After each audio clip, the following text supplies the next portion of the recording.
कई भारत में कई आवाजें उठी थी कि ऐसा भारत में भी होगा, यह होना चाहिए।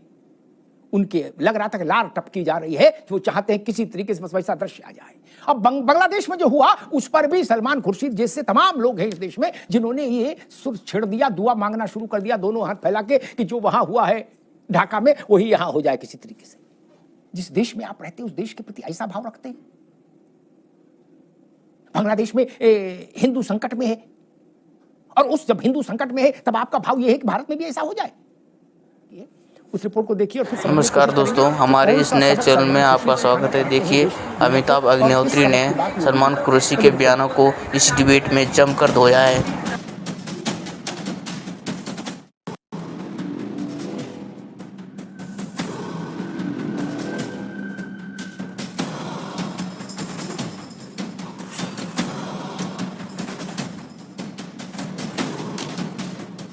पड़ोसी मुल्क बांग्लादेश में मचे बवाल के बीच अपने देश में भी सियासी क्लेश उबाल ले रहा है। कोई बांग्लादेश से सबक लेने की नसीहत दे रहा है, तो कोई बांग्लादेश की मौजूदा तस्वीर को भविष्य में भारत से जोड़ रहा है। और इसी कड़ी में कांग्रेस के वरिष्ठ नेता सलमान खुर्शीद के जज्बातों ने जोर मारा है। एक किताब के विमोचन के मौके पर सलमान खुर्शीद ने कहा कि जो बांग्लादेश में जो हो रहा है वो यहाँ भी हो सकता है। हमारे देश में इसका प्रसार चीजों को तरीके से फैलने से रोकता है। इस तरह से बांग्लादेश में फैलाया गया। सच तो ये है कि सतह के नीचे कुछ है। I'll go back. Your own party has distanced itself. No. Your own party has distanced itself from your comment. What do you have to say? Please ask my party. Do you think a comment like this? Why did you make a comment like this? Don't you think it undermines the image of your own country? What you're undermining is my freedom not to say something. You have to say if you made such a comment in a public platform. You should not be going anywhere to people that you abuse all the time. Please, Republic. You made a comment about your country like this in a public platform. What do you have to say about this? I say whatever I say, never in private. Please. Kashmir से लेकर शाहीन बाग तक तमाम मुद्दों के जिक्र में सलमान खुर्शीद के बांग्लादेश वाले बयान पर सियासी घमासान मच गया है। वहीं अपनी सफाई में सलमान खुर्शीद ने कहा, मेरे बोलने की आजादी पर रोक नहीं लगा सकते। बीजेपी कह रही है कि ये कांग्रेस का असली चेहरा है। आगजनी होगी, जो बांग्लादेश में हुआ है वो भारत में होगी, इसकी चेतावनी कांग्रेस पार्टी की तरफ से सलमान खुर्शीद जी ने दिया है। और कई दिग्गज जो वहां मौजूद थे, शशि थरूर से लेकर अन्य नेता भी वहां मौजूद थे, एक तरह से उनकी स्वीकृति थी, एक तरह से उन्होंने उसका समर्थन किया। आप चिंता करके देखिए, सोच करके देखिए किस प्रकार की सोच कांग्रेस पार्टी की है। बांग्लादेश में बिगड़े हालात के बीच विपक्ष के कई नेता सोशल मीडिया पर भी भारत में ऐसा होने के पोस्ट पर तंज कर रहे हैं। लोकतंत्र के लफ्जों में तानाशाही को तराश रहे हैं। आखिर ऐसी तुलना क्यों? नए भारत की तस्वीर में दुनिया भारत का सिक्का मान रही है और देश के नेता बांग्लादेश की तस्वीर देख रहे हैं। वहीं अयोध्या पहुंचे सीएम योगी ने बांग्लादेश में हिंदुओं और मंदिरों पर हमले को लेकर इतिहास वाला आईना दिखा दिया। आप दुनिया की तस्वीर वर्तमान में देख रहे होंगे।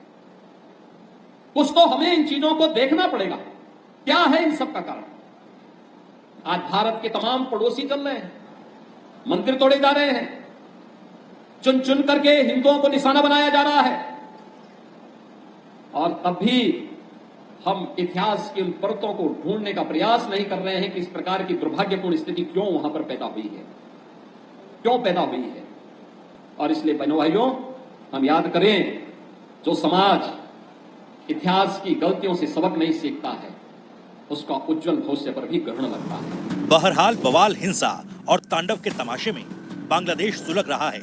हिंदुओं पर हमले किए जा रहे हैं, वहीं विपक्ष के नेता बेतुका बयान दे रहे हैं।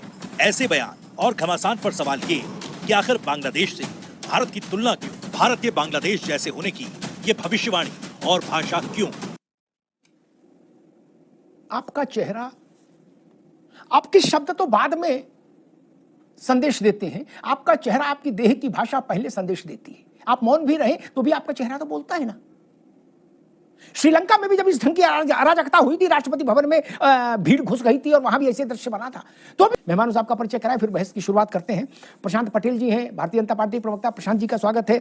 मुन्ना खान साहब हैं, कांग्रेस के नेता, मुन्ना खान साहब का स्वागत है। एच.एस. रावत साहब हैं, हिंदू धर्मगुरु, रावत साहब का बहुत स्वागत है। सुजाता पांडे जी हैं, राजनीतिक विश्लेषक, सुजाता जी का बहुत बहुत स्वागत।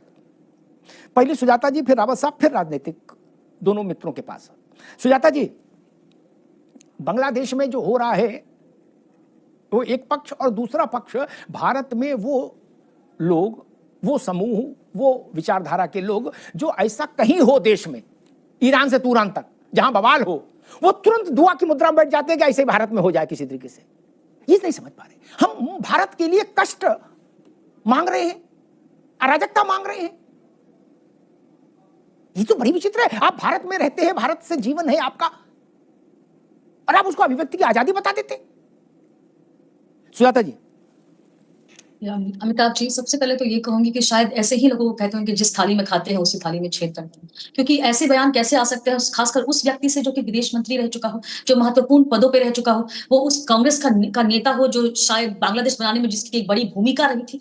और सलमान खुर्शीद के बारे में ज्यादा कुछ बोलना नहीं चाहती, क्योंकि उनका तो इतिहास रहा हुआ है। ये वही सलमान खुर्शीद है जो कहते थे कि बाटला हाउस एनकाउंटर पे सोनिया गांधी आतंकवादियों के लिए फुट फुट कर रो रही थी। ये वही है जो हिंदुत्व को कहते थे कि ISIS और बोको हरम जैसा हो गया हिंदुत्व। और ये वही कांग्रेस पार्टी है अमिताभ जी, जो शायद कहती है कि 370 एक काला दिवस था। ये वही कांग्रेस पार्टी है जो चीन के साथ गुप्त समझौता करती है, और विदेश में जाकर राहुल गांधी कहते हैं कि अमेरिका और यूरोप को भारत में लोकतंत्र बचाने के लिए हस्तक्षेप करना चाहिए। और हस्तक्षेप कैसे होता है? वैसा ही होता है जैसे बांग्लादेश में हो रहा है, जैसे मदद पहुंचाई जा रही है शस्त्र के द्वारा, जैसे मदद पहुंचाई जा रही है अराजकता फैला के, जैसे मदद पहुंचाई जा रही है पैसे देके। तो ये सारी चीजें तो की प्लानिंग तो भारत में की गई थी। शायद खुर्शीद उसी की आवाज बन रहे हैं, और सलमान खुर्शीद को छोटे मोटे कि उनकी बात को आज गई कह दी। अभी आपको याद होगा जब ये चुनाव हो रहे थे तो उनकी भतीजी थी तो कह रही थी कि जी वोट जिहाद किया जाए। तो ये जिहाद की जो ये मानसिकता है, ये सलमान खुर्शीद और उनके जैसे इंटेलेक्चुअल्स जब इतनी है, तो हम ये जो सड़कों पे अराजकता फैलाने वाले लोग हैं उनसे क्या उम्मीद करें? शायद इसीलिए जो ट्विन टावर्स उड़ाने वाले वो शायद बड़े बड़े साइंटिस्ट हो जाते हैं। तब आप कहते हैं कि नहीं इंटेलेक्चुअल्स कैसे ऐसे रेडिकल हो गए, ऐसे रेडिकलाइज करते हैं, क्योंकि ये तो क्लियर कट भड़काने की व्यवस्था है, लोगों ये बताने की व्यवस्था है कि तुम लोग आगे बढ़ो, हम तुम्हारे साथ हैं। तभी तो राहुल गांधी भी कहते हैं कि मोदी डंडे खाएगा, तभी तो राहुल गांधी भी कहते हैं कि इस देश में आग लगेगी। शायद ये उसी की बानगी होगी। पर जो भी हो रहा है ये बहुत दुखद है, क्योंकि आज एक ऐसा वक्त था जब हमें सारी पार्टियों को, सारे नेताओं को साथ देखना चाहिए था, क्योंकि देश रहना चाहिए। पार्टियां आएंगी जाएंगी पर देश रहना चाहिए। और ये बयान मुझे लगता है कि हर तरफ से दोबारा मैं आता हूं रावत साहब। शेख हसीना मुसलमान, खालिदा जिया मुसलमान, मोहम्मद यूनुस मुसलमान, जो मार रहे वो मुसलमान, जो मार खा रहे थे मुसलमान, लड़ाई झगड़ा